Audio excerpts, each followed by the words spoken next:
All right, let's focus again on the violence that took place in Maharashtra over the last 3 days. And according to media reports, the damages could be anywhere between 500 to 700 crores. If we talk about the damages that traders have suffered as a result of the blockade, protests on the streets, and also by the government. And the latest that we can tell you, the police has started preparing a panchnama or a list of damage caused by this entire protest. This is damage to public property. This is damage to private property. Remember, almost 140 state transport buses were damaged. Police vehicles, ambulances, they were all damaged in that 3-day protest. Lakhs of people had come out on the streets. And whichever organization was responsible for this, they will have to pay up for all the damage that has been caused to the state government. Massive damages. And Shravan Sen, our deputy news editor, breaking this big story for us. And Shravan will be with us in a short while from now.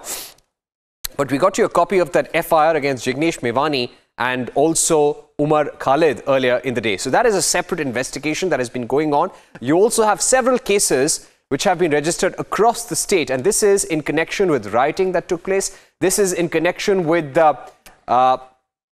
stopping public servants from doing their duty. This is in reaction to the arson cases that have taken place, all the property that you see burning on your screens. These are all old visuals that came in on the 1st, 2nd, 3rd of this month.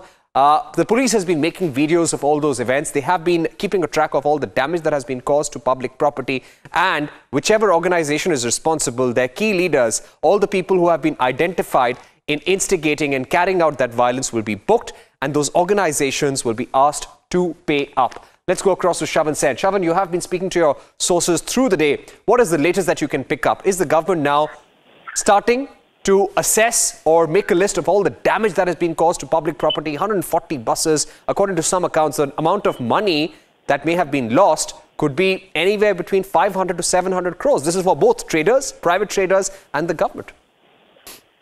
Well, Parishad, the crackdown has already begun. What we are given to understand is that the panchnama is being carried out right now.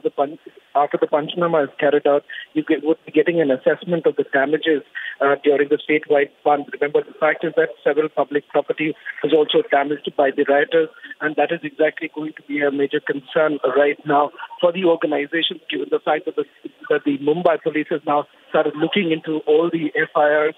They're looking at who is basically responsible for it. Essentially, it will be the organizers who will have to pay for it, because remember, they are the ones who are basically called for this fund. It is 8 Dalit organizations that called the fund, which basically includes, it's spearheaded by Prakash Ambedkar. It certainly is going to be, this entire thing finally would also come to Mr. Prakash Ambedkar, who called for this entire fund, given the fact that we have already seen in the past when in Mumbai and Azad Maidan riots actually took place. The organizations were basically asked to pay for the damages that were caused. This is essentially on the basis of a court order which was in place, because at the end of the day, they are responsible for instigating the crowd, and the violence that actually took place resulted in the damages. Right. Shravan, you're also learning that murder charges have been added to a few FIRs? Well, that's right. As far as attempt to murder sections are concerned, that is good. That has also been added to the FIRs that have been registered. Over 30 arrests that have already taken place, and the number of arrests likely to go up, because right now what Mumbai police is also doing is they're looking at the CCTV footage and footage that they have come from various sources.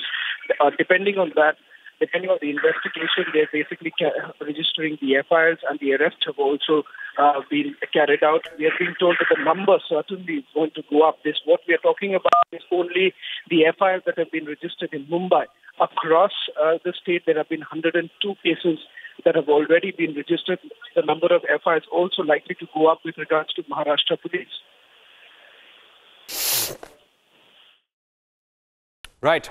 Shravan Sen, thank you very much for getting us that big story. Shravan has been getting you exclusive news breaks ever since this violence began in the Bhima Koregaon area.